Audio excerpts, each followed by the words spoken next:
우리가 지으면서 살아가는 그 죄의 정체들을 하나씩 벗겨내고 있습니다. 그것이 큰 죄든 작은 죄든, 죄라는 것은 하나님 앞에서는 이 저주의 물꼬를 트는 역할을 자꾸만 하게 됩니다. 그 조지 스윈녹이라는 분이 이런 말씀을 남겼습니다. A pistol will kill as dead as a cannon. 권총으로 죽이거나 대포로 죽이거나 죽는 것은 마찬가지다. 작은 죄도 큰 죄도 우리를 멸망의 구렁텅이로 끌고 들어가는 것은 매 한 가지입니다. 그래서 우리는 죄는 그 모양이라도 버리기 위해서 애를 쓰고 있죠. 오늘은 헛된 영광을 구하는 죄에 대해서 함께 말씀을 나누겠습니다.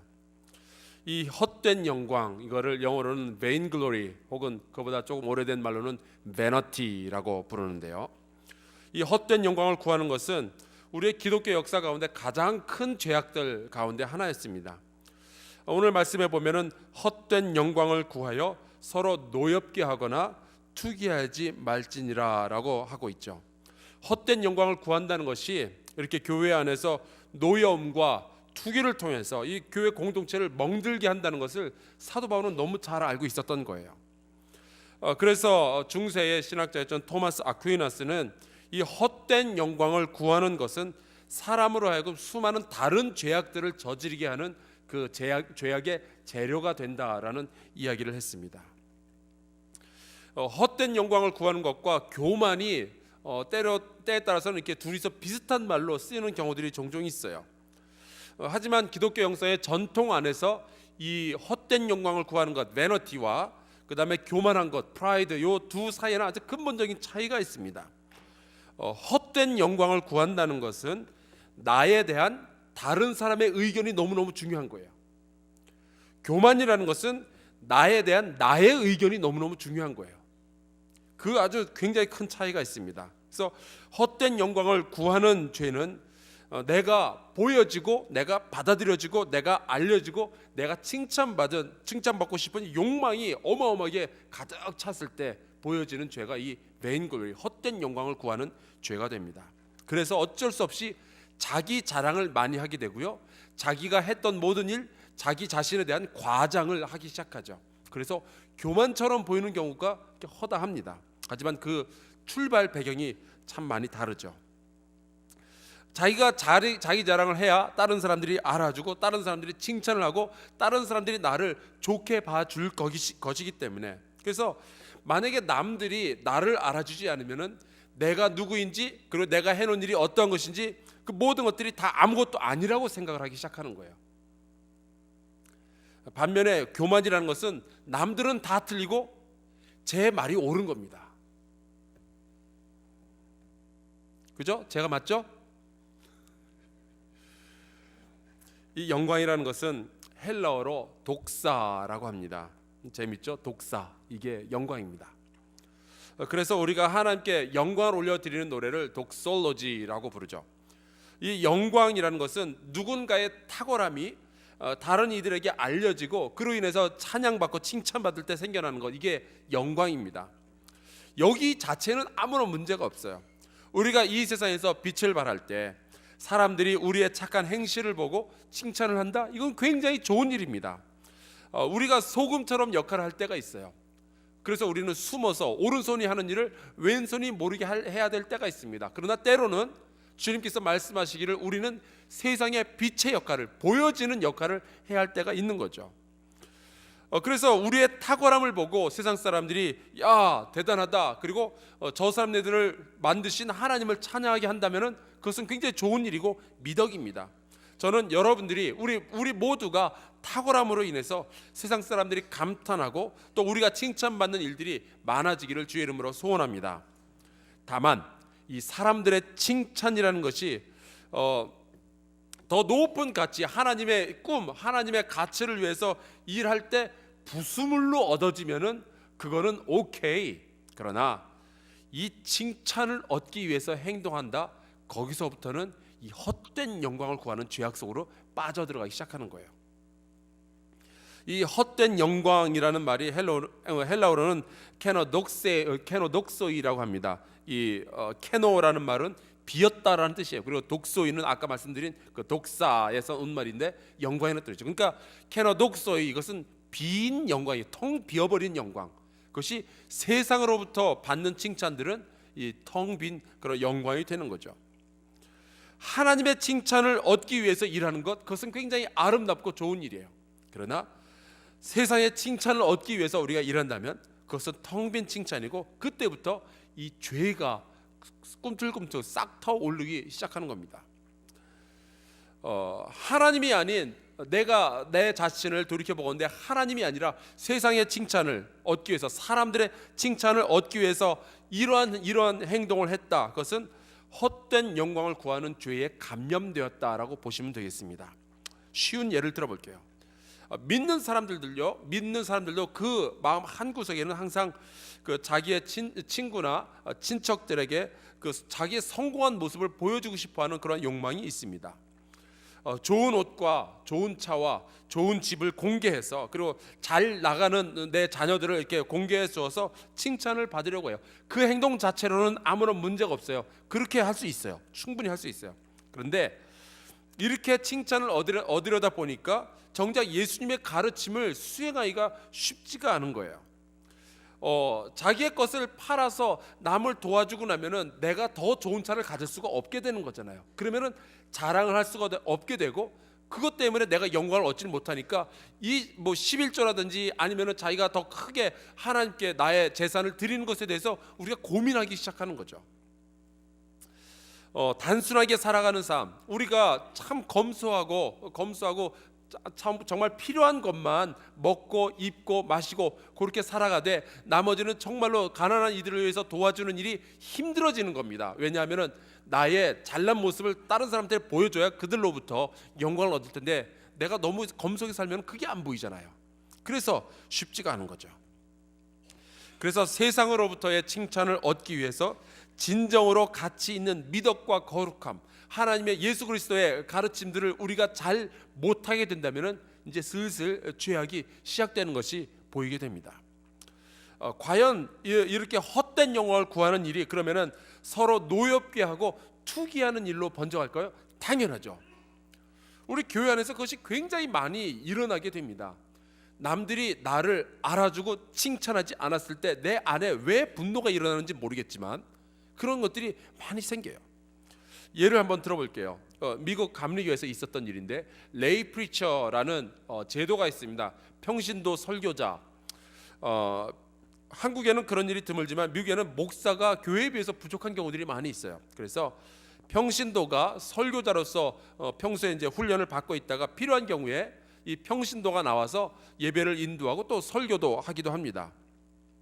저희 교회도 그 설교하실 수 있는 역량을 갖춘 평신도가 많이 계시는데, 그 제가 섬기던 그 교회에는 평신도 설교자가 2명이 있었어요. 그리고 1년에 한 번 평신도 주일이 있고, 그 평신도 주일에는 이 평신도가 설교를 하도록 되어 있었습니다. 그날은 이제 제가 좀 쉬는 날인데, 여러분 그게 1년에 한 번 이 일이 있다는 게 무슨 문제가 생길지 대충 짐작이 가십니까? 설교자가 2명인데 평신도 주일은 한 번. 그래서 누군가 한 명이 설교를 하면 다른 한 명이 쉬어야 되는 거예요. 저는 굉장히 간단하게 생각했어요. 한 명이 먼저 하고 다른 사람이 그 다음에 하면 되지라고 생각을 했죠. 그래서 아무 생각 없이 첫 번째 사람을 제가 정하고 또 다른 한 분은 다음 해로 정했습니다. 근데 올 해가 아니라 다음 해에 설교를 하라고 이제 정해진 분이 삐진 거예요.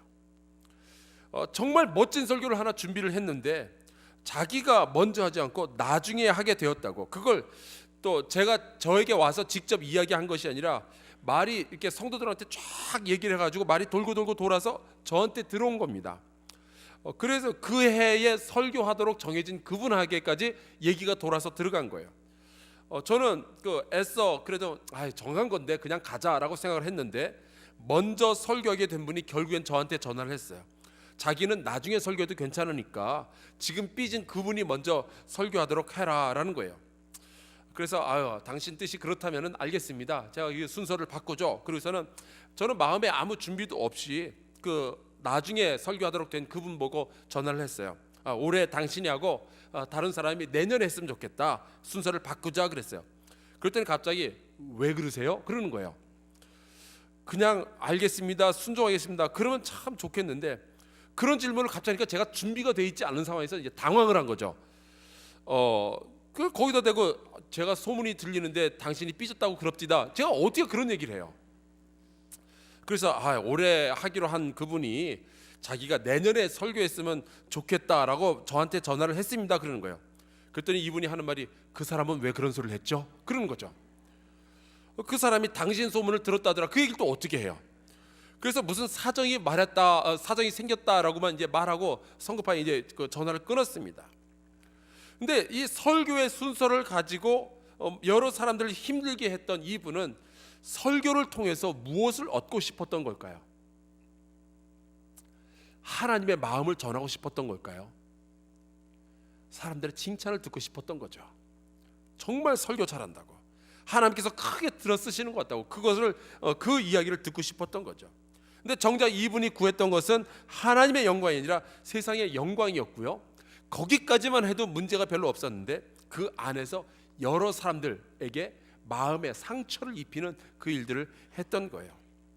아마 교회 안에서 이런 종류의 문제로 시험 드는 분들이 굉장히 많이 있을 겁니다. 교회에서는요, 새로운 일을 부탁해서 새로운 일을 시킬 때는 시험을 안 받는데 여지껏 하고 있던 일들을 그만두게 하면 그때부터 시험에 들어요. 여러분 기억하십니까? 이런 일들이 얼마나 많이 일어나는지. 왜죠? 헛된 영광을 구하는 우리의 속성 때문이죠. 저도 이 부분에서 자유롭다고 얘기 못하겠어요. 어제 그 영적인 권위자에 대한 그 비난의 죄에서 저 역시 그 회개할 일들이 많이 있지만, 오늘 이 헛된 영광, 세상의 영광을 구하고 싶은 욕망 역시 제 안에서 항상 꿈틀거리고 있습니다. 끊임없이 스스로를 모니터링하고 저의 멘토를 만나고 기도를 하고 말씀을 묵상해도 이 못된 욕망은 아주 슬그머니 제 안에 들어와서 자리를 잡아요. 설교를 한번 하고 나서 우리 성도님들이 돌아갈 때에 은혜 받았습니다라는 말이 평소보다 적으면은 제가 굉장히 이상한 마음이 들어요. 왜 그럴까요? 헛된 영광을 구하는 그 마음이 제 한구석에 이렇게 항상 자리 잡고 있는 거죠. 하나님의 일을 했는데 아무도 알아주지 않고 그러면 괜히 서운한 마음이 들어요. 헛된 영광을 구하는 욕망이 제 안에 있는 거예요. 오늘 말씀에 보면 이렇게 되어 있습니다. 만일 우리가 성령으로 살면, 만약에 성령에 의해서 우리가 살고 있다면 또한 성령으로 행하라. 우리의 삶의 목적과 동기가 성령으로 말미암는지 늘 확인해야 된다라는 말씀이에요. 그리고 26절, 헛된 영광을 구하여 서로 노엽게 하거나 서로 투기하지 말지니라. 우리 교회 다니시는 성도님들 가운데 한 분은 이 비닐이나 플라스틱 조각을 이렇게 모아서 그것을 녹인 다음에 플라스틱 알갱이로 만드는 사업을 하시는 분이 계십니다. 그 플라스틱 알갱이 자체는 딱히 어디다 지금 쓸 데는 없어요. 하지만 사람들은 그 플라스틱 알갱이들을 사다가 그거를 다시 녹여가지고 다른 이제 플라스틱 제품을 만들거나 그렇게 하죠. 그러니까 그 플라스틱 알갱이는 그 자체로는 완제품이 아니지만 다른 물건들을 만드는 재료가 되는 거예요. 헛된 영광을 구한다는 것은 이렇게 교회 안에서 그 자체로는 아무 문제가 없을 수 있겠지만 분노와 질투의 원료가 되는 거예요. 그래서 그것이 죄로 구별이 되는 겁니다. 마태복음 6장 1절 말씀은 헛된 영광을 구하는 것을 이렇게 표현했어요. 사람에게 보이려고 그들 앞에서 너희 의를 행하지 않도록 주의하라. 그리하지 아니하면 하늘에 계신 너희 아버지께 상을 받지 못하느니라.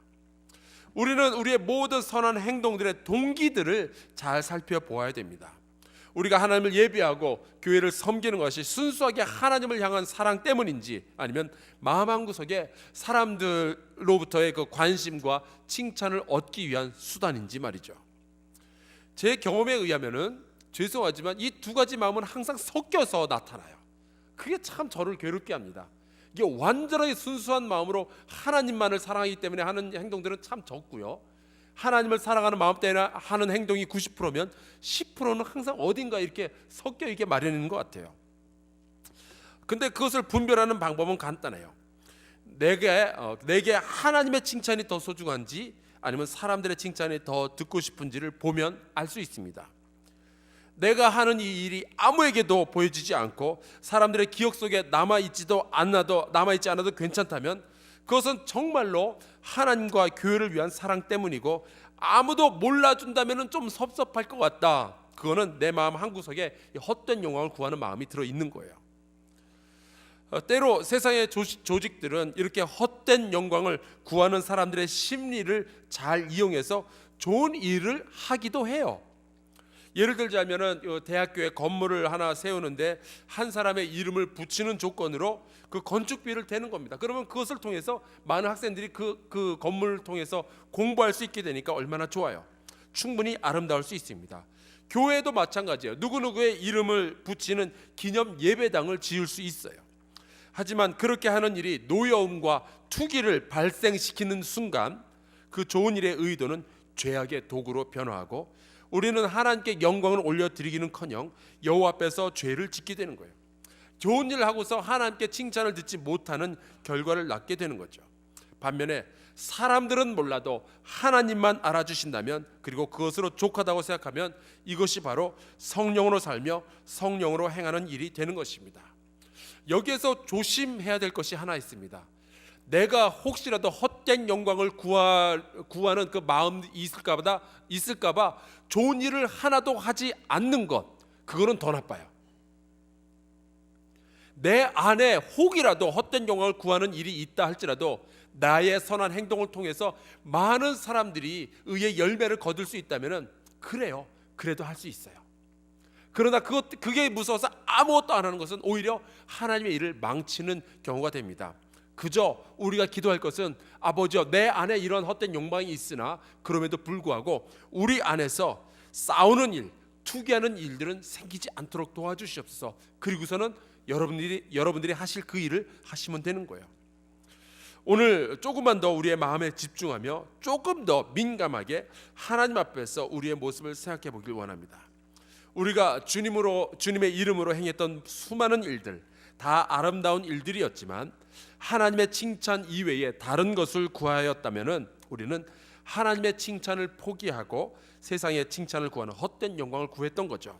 물론 이러한 죄에서 100% 자유하기를 원합니다만 그렇지 아니하더라도 주여, 우리는 적어도 노여움과 투기에서 건져 주시옵소서. 우리의 헛된 영광을 구하는 그 욕망 때문에 우리 공동체 안에 멍드는 일이 생기지 아니하도록 도와주시고 시험에 빠지는 일들이 생기지 않도록 허락하여 주시옵소서. 우리 이 기도의 제목 가지고 같이 통성으로 기도하며 나아가겠는데요. 여러분들이 가지고 있는 또 다른 자유로운 그 기도의 제목들을 가지고 자유롭게 기도하시기를 부탁하겠습니다. 우리 주여 그 세 번 외치고 통성으로 기도합시다. 주여!